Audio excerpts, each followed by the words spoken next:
മണ്ഡലത്തിൽ സ്ഥാനാർത്ഥികളുടെ പേരും ചിഹ്നവും വോട്ടർമാർക്ക് ആശയക്കുഴപ്പമുണ്ടാക്കിയേക്കും. കഴിഞ്ഞ 3 തവണയും ക്ലോക്ക് ചിഹ്നത്തിൽ വിജയിച്ച AK ശശീന്ദ്രന് ഇത്തവണ ചിഹ്നം വേറെയാണ്. ഈ ചിഹ്നം മാത്രമല്ല, അതായത് AK ശശീന്ദ്രന് ക്ലോക്ക് മാറി വേറൊരു ചിഹ്നം വന്ന് അത് പറഞ്ഞ് പഠിപ്പിച്ചു കൊടുത്താൽ മതിയായിരിക്കും. പക്ഷേ കുറച്ചുകൂടി ടാസ്ക് ആവുന്നത് NCP അജിത് പവാർ വിഭാഗത്തിൽ നിന്നുള്ള സ്ഥാനാർത്ഥിക്കാണ് ഈ ചിഹ്നം കിട്ടിയത്. ആ സ്ഥാനാർത്ഥിയുടെ പേരാകട്ടെ PK ശശീന്ദ്രൻ. ഒരു എയും പിയും മാത്രമാണ് മാറുന്നത്. അപ്പോൾ PK ശശീന്ദ്രനാണ് ഇത്തവണ ക്ലോക്ക് അടയാളത്തിൽ എലത്തൂരിൽ മത്സരിക്കുക. എലത്തൂർ മണ്ഡലത്തിൽ ഇത്തവണ രാഷ്ട്രീയ പ്രത്യേകതകൾ ഒരുപാടാണ്.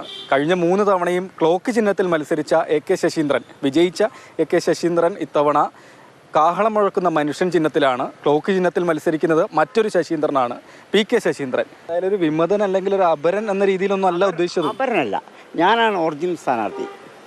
ഒറിജിനൽ NCP ഞങ്ങളാണ്. അത് എല്ലാവർക്കും ബോധ്യപ്പെട്ടു കഴിഞ്ഞല്ലോ. അത് ചിഹ്നം കണ്ട അങ്ങക്ക് അറിയില്ലേ. അതിലെ ഡിസ്പ്യൂട്ട് ഇന്നലെ അതോടുകൂടി തീർന്നു. എന്താണ് നിങ്ങൾ മത്സരരംഗത്തേക്ക് വരാൻ കാരണം? ഇയാൾ ഒരു കാര്യത്തിൽ 10-20 വർഷമായി അവിടെ MLA ആയിട്ട്, മന്ത്രിയായിട്ട്, 2 പ്രാവശ്യം മന്ത്രിയായി, എന്നിട്ടും അദ്ദേഹം ഒരു കാര്യം അവിടെ ചെയ്തിട്ടില്ല. പിന്നെ അയാളെപ്പറ്റി ജനങ്ങൾക്ക് ഞാൻ പ്രത്യേകം പറഞ്ഞു കൊടുക്കേണ്ട ആവശ്യമില്ല. അദ്ദേഹത്തെ പറ്റി എല്ലാവർക്കും അറിയാം. നിങ്ങൾ നേരത്തെ മുതൽ തന്നെ ഈ അജിത് പവാർ വിഭാഗത്തിലായിരുന്നോ? അല്ല, ഞാൻ ഫസ്റ്റിൽ ജനതാദളിൽ ആയിരുന്നു. കൃഷ്ണൻകുട്ടിയേട്ടൻ, മാത്യു ടി തോമസ് അങ്ങനെയുള്ള പാർട്ടിയിലാണുള്ളത്. അവർ അതേമാതിരി പിന്നെ കേന്ദ്രത്തിൽ ദേവഗൗഡ BJPൻ്റെ കൂടെയും ഇവിടെ LDFൻ്റെ കൂടെ ആയപ്പോൾ ഞങ്ങൾ മെല്ലെ പിരിഞ്ഞു. അങ്ങനെയാണ് ഞങ്ങൾ അജിത് പവാറായിട്ട് കരാറാക്കിയത്. നിങ്ങൾ എങ്ങനെയാണ് പ്രചാരണമൊക്കെ ഉദ്ദേശിക്കുന്നത്? ഞങ്ങൾ ഉദ്ദേശിച്ചാൽ പെട്ടെന്നായിരുന്നു ഇതിൻ്റെ കാര്യങ്ങളൊക്കെ. ആളുകളുണ്ടോ? ഉണ്ട്, ഒരുപാട് ആൾക്കാരുണ്ട്. അപ്പം പെട്ടെന്ന് ഇങ്ങനെ എനിക്ക് സ്ഥാനാർത്ഥി തരികയും അപ്പോൾ അതുമായിട്ട് ബന്ധപ്പെട്ട് ഈ ഡിസ്പ്യൂട്ട് വന്നു. ഈ പിന്നെ ചിഹ്നത്തിൻ്റെ ഡിസ്പ്യൂട്ട് വന്നപ്പോൾ അതിൻ്റെ വയ്യ കുറേ ഓടേണ്ടി വന്നു. അപ്പോൾ ഒരുപാട് പ്രശ്നങ്ങൾ നേരിടുന്നത്. ഇദ്ദേഹം കുറേ തടസ്സങ്ങൾ നേരിട്ടു.